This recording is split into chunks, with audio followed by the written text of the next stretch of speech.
5 horror stories that will make your hair stand up. 1. The Haunting Whispers.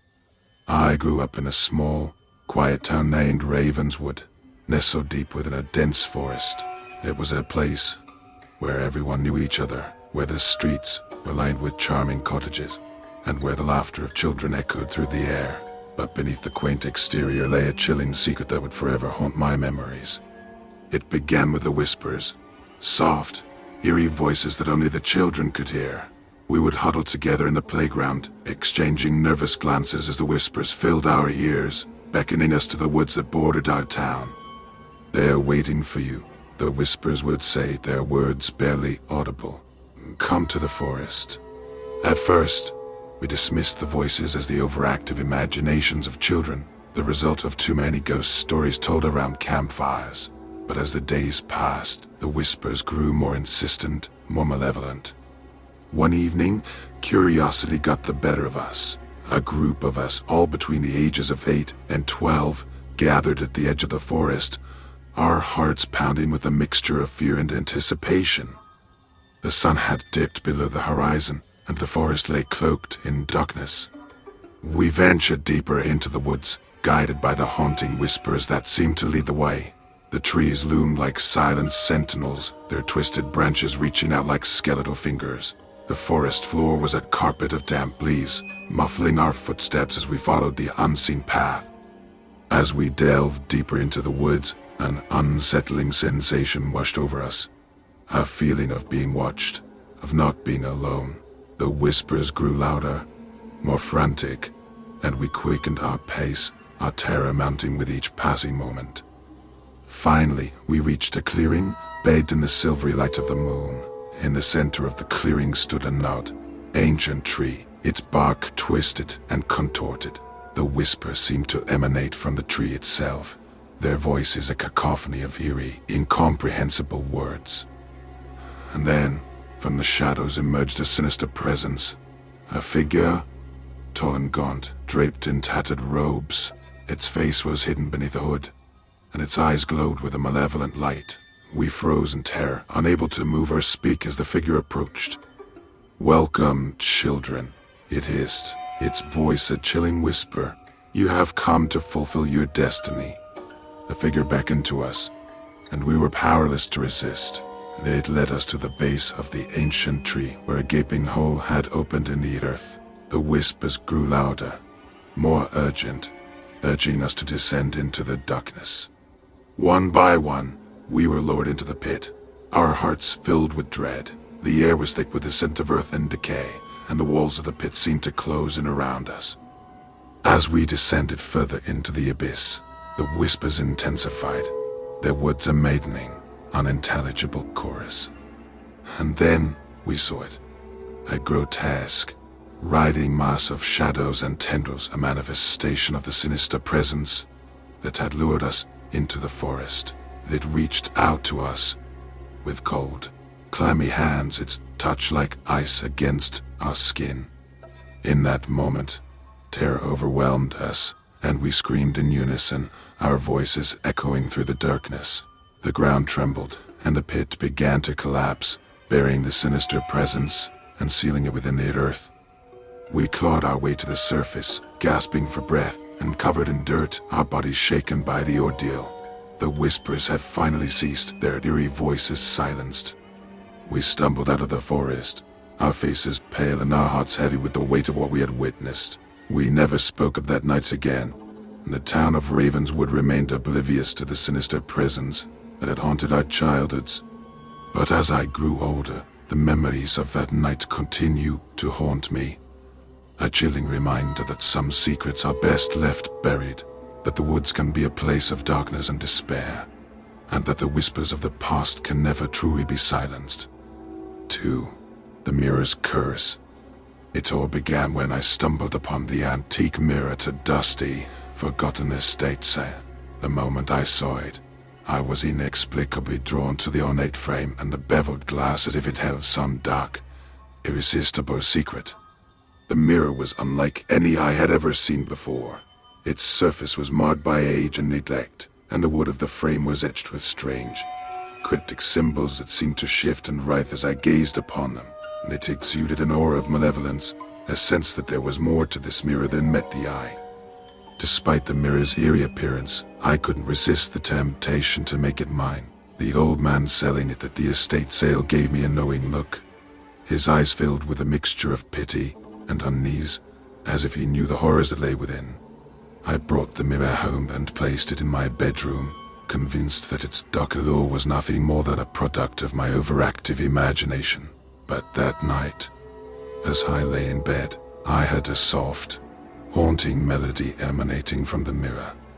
I sat up, my heart pounding, and watched in awe as the mirror's surface rippled like water, revealing a twisted, nightmarish version of my room. In the reflection, the walls were covered in strange, pulsating symbols, and the furniture was warped and twisted into grotesque shapes.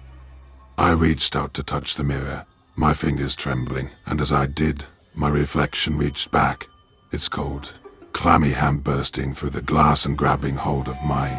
I screamed in terror, yanking my hand away, but the mirror held me in its thrall. The room within the mirror seemed to beckon me, drawing me closer with an irresistible force. I hesitated for only a moment before stepping through, my reality twisting and distorting as I crossed the threshold. I found myself in a nightmarish world, a distorted version of my own reality. The air was thick with an oppressive, suffocating darkness, and the room was filled with grotesque, shadowy figures that moved and writhed in unnatural ways. I tried to scream, but no sound escaped my lips. I was trapped, a prisoner in this twisted reflection of my world. The mirror's curse had taken hold, and there was no escape. As days turned into weeks, I struggled to survive in this nightmarish realm. The mirror had shown me disturbing visions of the future, a world consumed by darkness and despair, and I knew that I had to find a way back to my own reality. But the mirror's curse was unrelenting. It taunted me with glimpses of my former life, with memories of the world I had left behind, but it refused to release its grip on me. I began to lose hope, my mind unraveling as the days wore on. I was haunted by visions of the mirror's malevolent presence, a dark entity that seemed to revel in my torment. Then, one day, as I gazed into the mirror, I saw a glimmer of hope. A faint, flickering light that seemed to pierce the darkness. It was a reflection of my own world, my own bedroom, and I knew that I had to reach it. With every ounce of strength I had left, I hurled myself at the mirror, shattering the glass and breaking free from the mirror's curse. I tumbled back into my own reality, gasping for air and covered in sweat. The mirror lay in pieces on the floor, its malevolent power finally vanquished. I knew that I had narrowly escaped a fate worse than death, that the mirror's curse could have consumed me entirely. As I gathered the shattered remnants of the mirror, I couldn't help but wonder what dark secrets it had held, what twisted reality it had revealed. But one thing was certain. I would never forget the horrors I had witnessed, the twisted reflection of my own world, and the nightmarish curse of the antique mirror that had nearly claimed my soul. 3. The serial number killer. The city had never seen a killer like this before. A serial murderer who left behind a gruesome calling card, sequential numbers carved into the flesh of the victims. As a detective with the city's homicide division, I had seen my fair share of horrors, but this case was different. It was chilling, methodical, and it haunted my every waking moment. It began with the discovery of the first victim, a young woman found in a dimly lit alley. Her lifeless body bore the number 1, carved into her chest, the skin around it marred and mutilated. It was a scene of unimaginable brutality, and it sent shockwaves through the city. As the days passed, the body count grew, each victim bearing the next number in a sequence. The killer's macabre signature was unmistakable, and it was clear that this was a hunt, a deadly game in which the prize was human lives. I pored over the evidence, searching for any clue that might lead us to the killer. The numbers seemed to taunt me, their meaning elusive and enigmatic. Were they dates, coordinates, a countdown to some unspeakable event? Each victim had been chosen with a meticulous precision, their lives extinguished in a gruesome and horrifying manner. The killer left no traces, no witnesses, and no motive other than the numbers. I became consumed by the case, working late into the night, haunted by the gruesome scenes that played out in my mind. The numbers echoed in my dreams, a relentless, maddening mantra that threatened to drive me to the brink of insanity. I interviewed the families of the victims, searching for connections, patterns, anything that might shed light on the killer's identity, but the numbers remained a cryptic puzzle, their significance eluding me.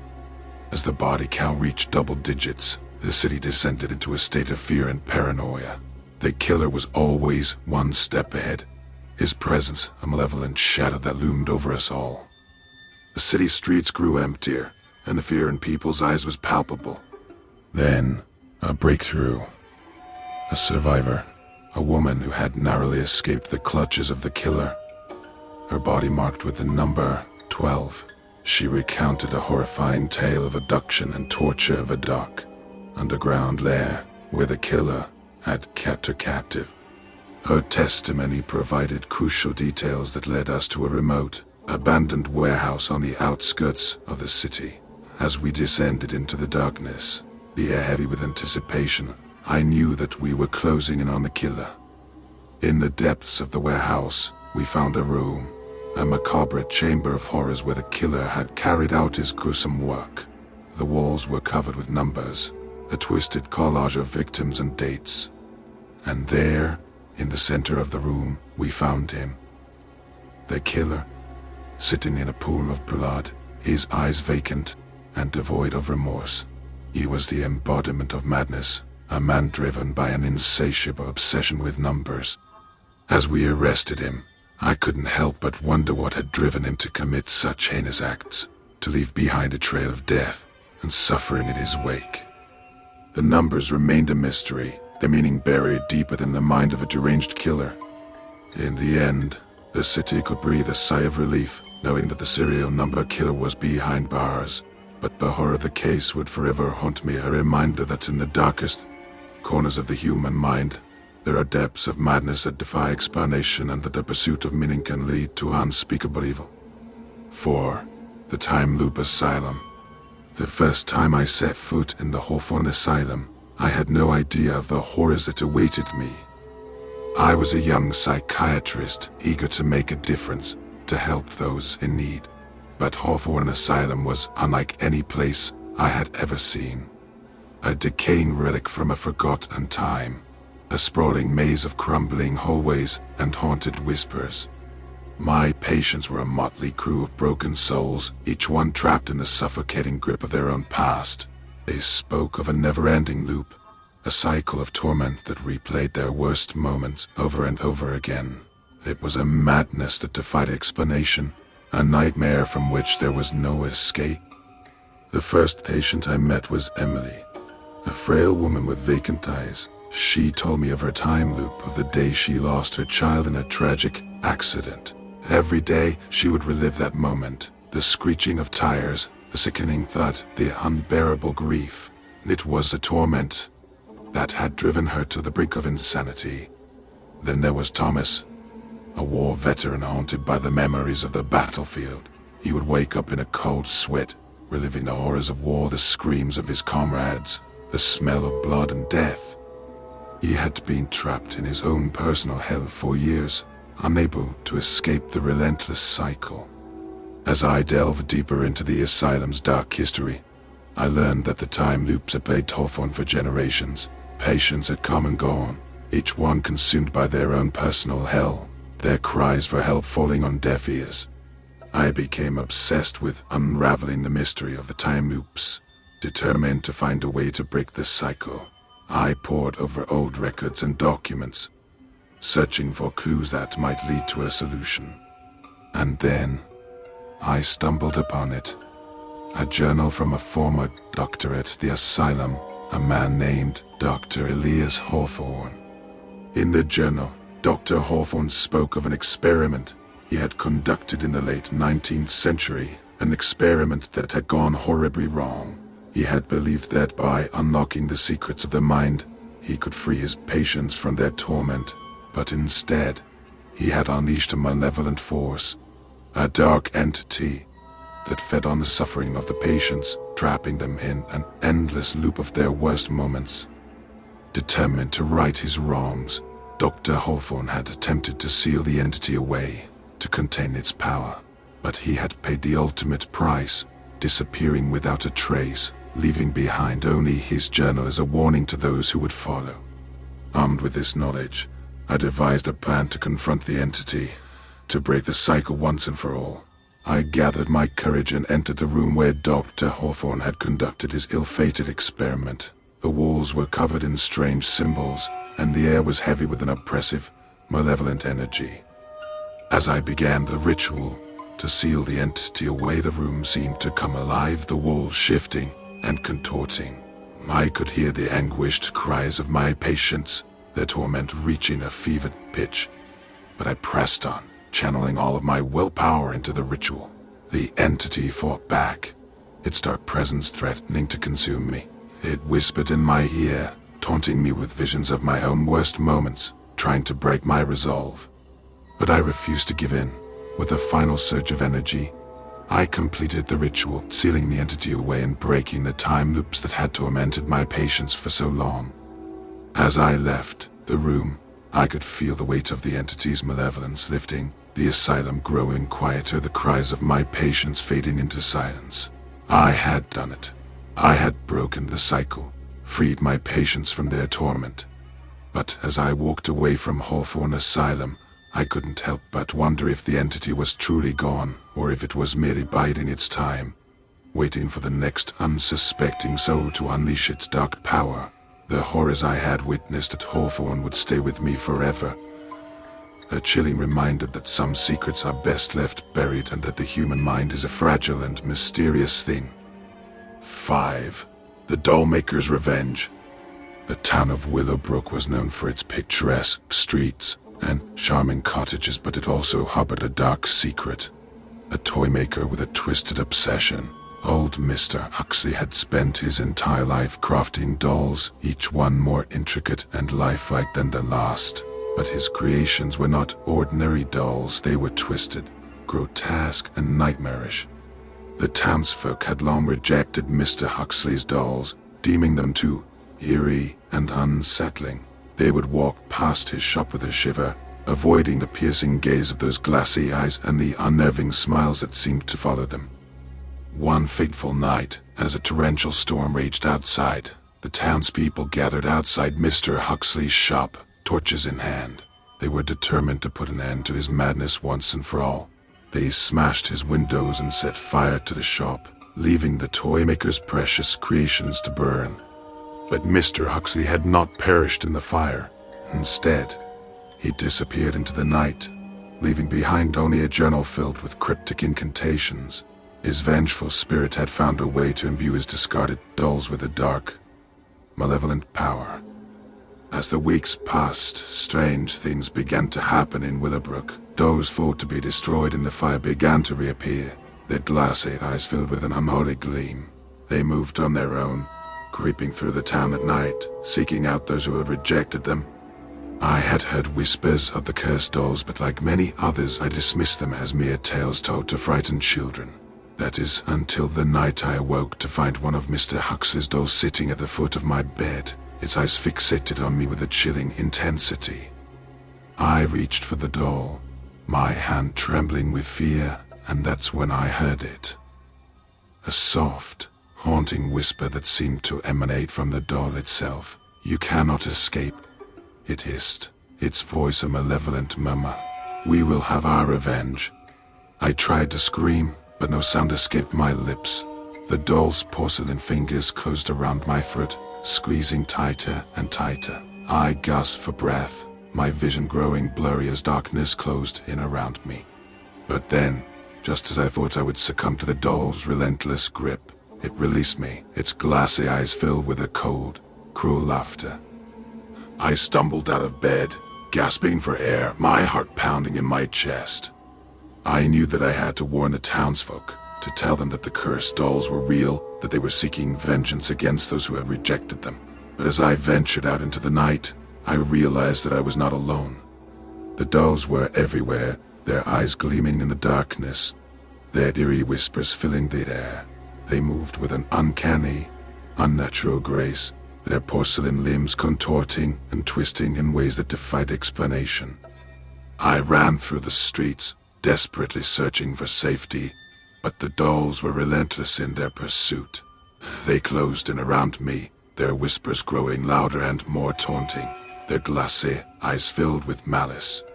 And then, just as I thought I would meet the same fate as Mr. Huxley, I stumbled upon a solution. A forgotten incantation from his journal. With trembling hands I recited the words, invoking a powerful spell that banished the cursed dolls back to whatever dark realm they had come from. The dolls shrieked and wailed as they were sucked back into the earth, their porcelain forms crumbling and disintegrating. The night grew silent, the town of Willowbrook once again at peace. But as I stood there, gasping for breath and covered in sweat, I couldn't help but wonder if the curse had truly been broken, or if Mr. Huxley's vengeful spirit still lingered, waiting for the next opportunity to unleash his malevolent creations upon the world. The Dollmaker's revenge was a nightmare that would stay with me forever. A chilling reminder that some obsessions are more powerful than death itself, and that the darkest horrors can be found in the most innocent of places. Which story caught your attention the most? Let us know in the comments below. And don't forget to like and subscribe for more content. Until next time, stay safe. And thank you for watching. I hope you enjoyed today's video. Check out my website in the description below to see what I'm writing. And just below there are some suggestions related to what we talked about today. Peace.